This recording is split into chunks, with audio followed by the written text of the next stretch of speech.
he faced when moving to St. Augustine in the 1970s.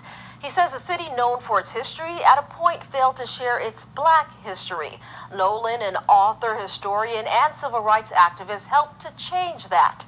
This is Changemakers. I dropped out of school in the 1960s to work in the civil rights movement. In 1963, there was a movement taking place, one David Nolan couldn't ignore.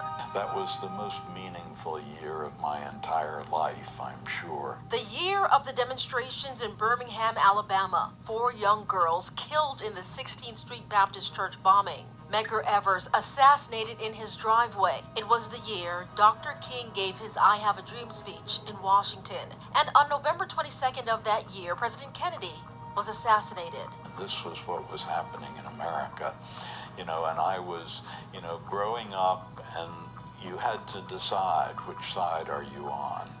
And to me, there was no question it was going to be that side. He's held on to old articles and memorabilia over the years, detailing his journey, choosing at times the unpopular path. From Virginia, the South Carolina Sea Islands, Atlanta to St. Augustine, Florida, living among history. It's almost like heaven. Except there's also a hell attached to it. But you're right. I mean, for me as a historian, the greatest pleasure is walking down the street and walking past people who made history.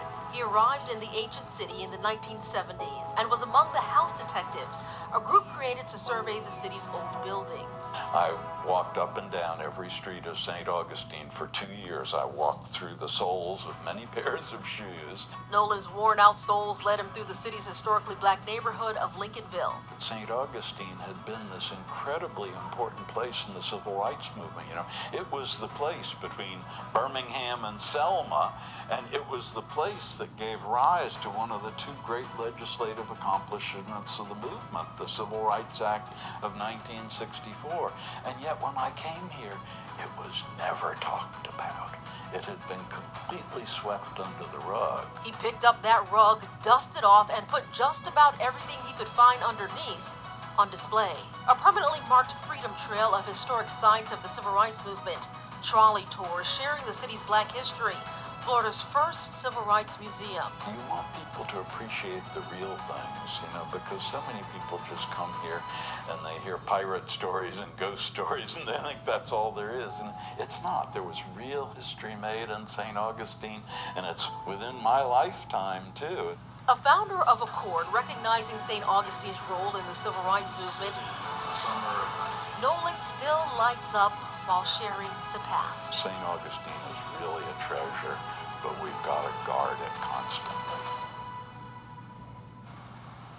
Nolan had a wide range of stories to share as we sat in the Accord Museum, the former dental office of Dr. Robert Hailing, including how he says he became the first person beaten by the Ku Klux Klan in the state of Virginia since the 1920s. Now, you can hear all those stories right now streaming on First Coast News Plus, Roku, and Fire TV.